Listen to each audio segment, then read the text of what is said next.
Okay, hello YouTube. First of all, safety check. Both firearms you see here are unloaded, empty mag, nothing in the chamber.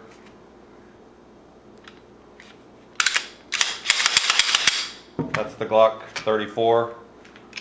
There's the Ruger SR9.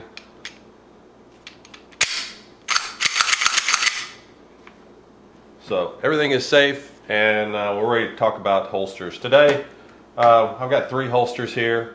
2 of them are for the Glock 34.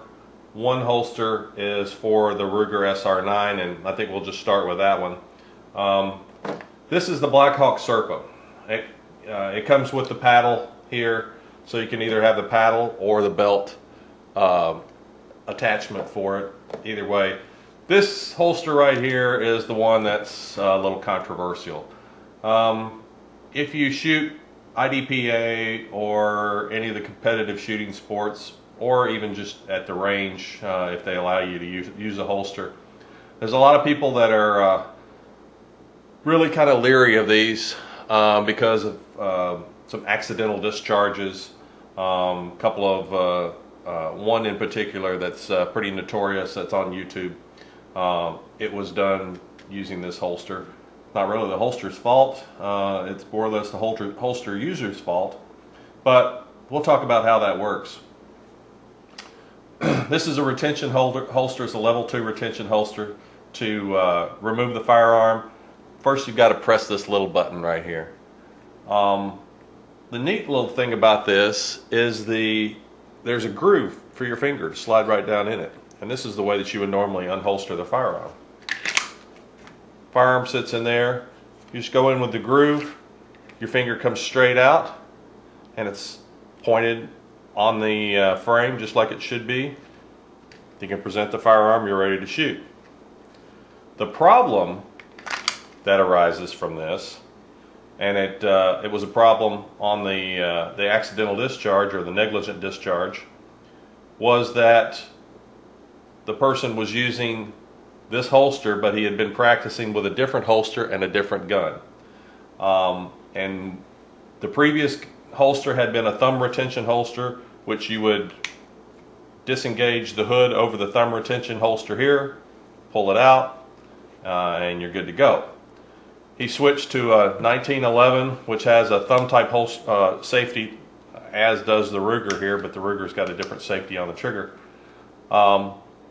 So when he came to grip his gun, he knocked the safety off for starters, went to pull it out. Can't pull it out unless you push the button. He was used to the other holster, pushed the button in, came out, drug his finger in, discharged the weapon, shot himself in the leg, went in the top part of his thigh, down out by just above the knee. And so that was a negligent discharge. I have to give him props. He took it like a man, but that's the downside of this holster.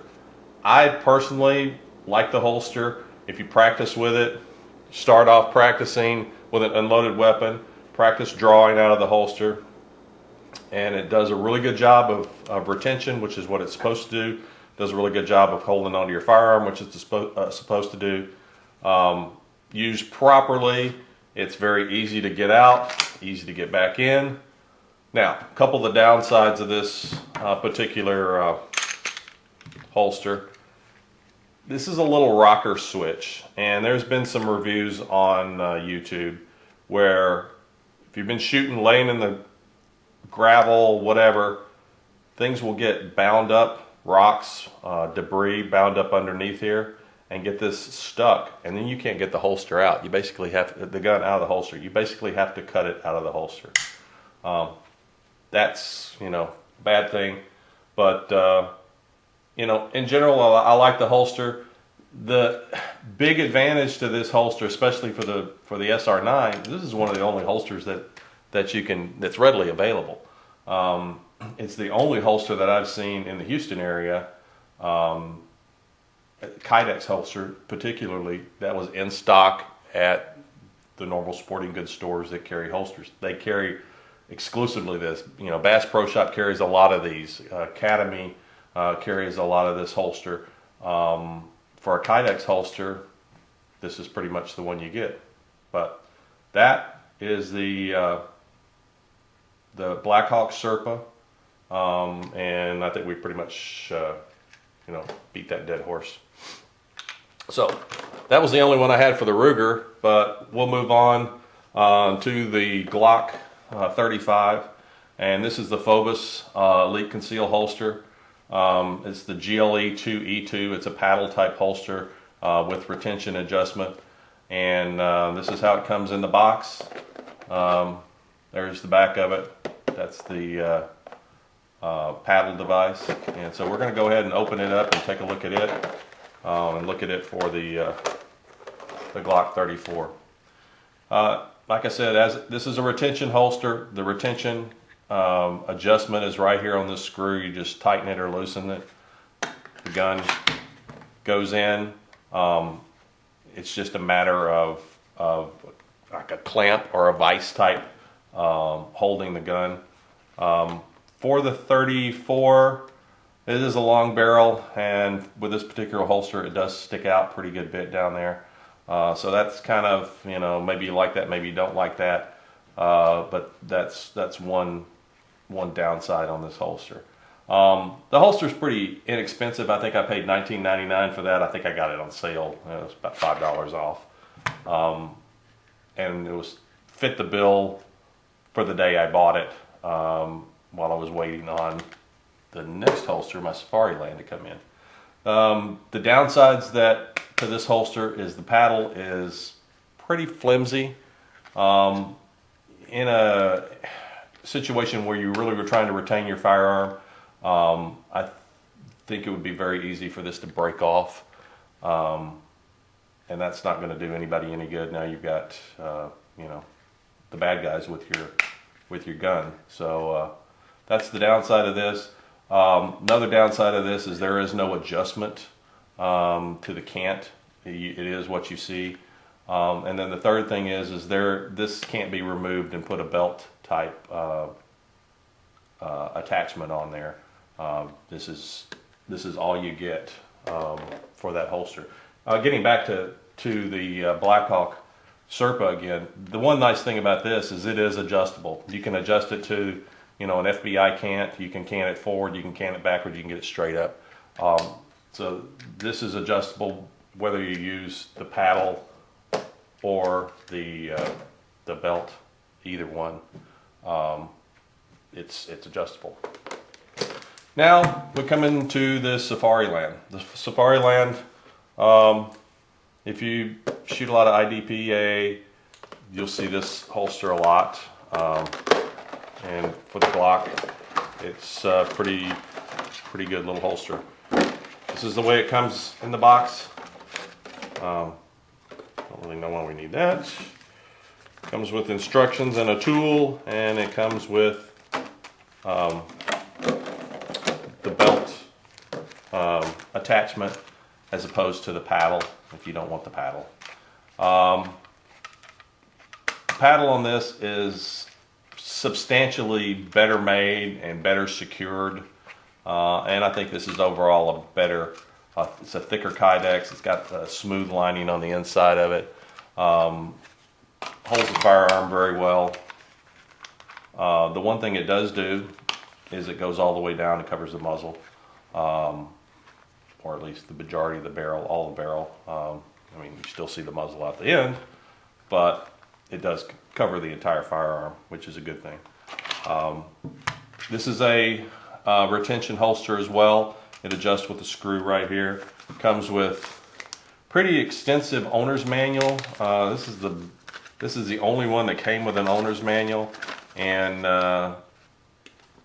yeah, anything you want to know, but we're afraid to ask about the Safariland, and I believe this is the 5188 for the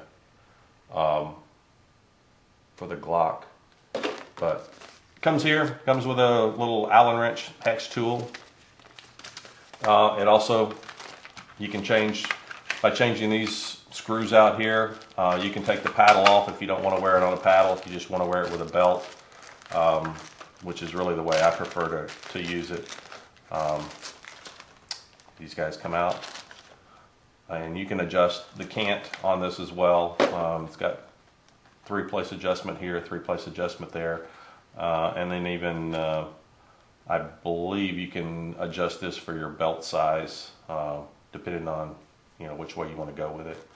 And that's pretty much the Safariland concealment holster. Out of the 3, I like this one. Couldn't get it for the Ruger, but this is the gun that I'm shooting IDPA with. So for the Glock, Safariland works good, lasts a long time, well made.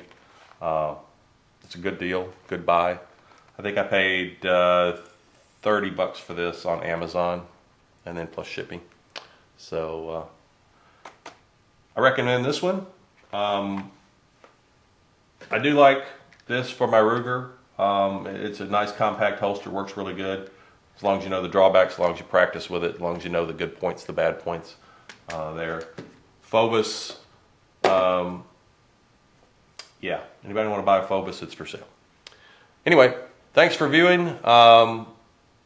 As always, if you like it, click it, subscribe to my channel. I'm going to be putting up a lot more videos out here. I'm going to do actually probably an individual comparison or individual video on each one of these holsters, and also on the 2 firearms here, plus some of my other ones.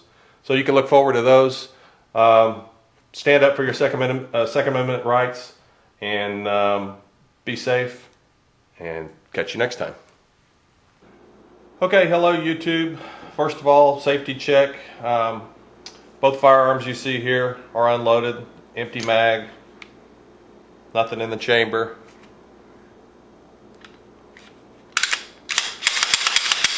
That's the Glock 34. There's the Ruger SR9.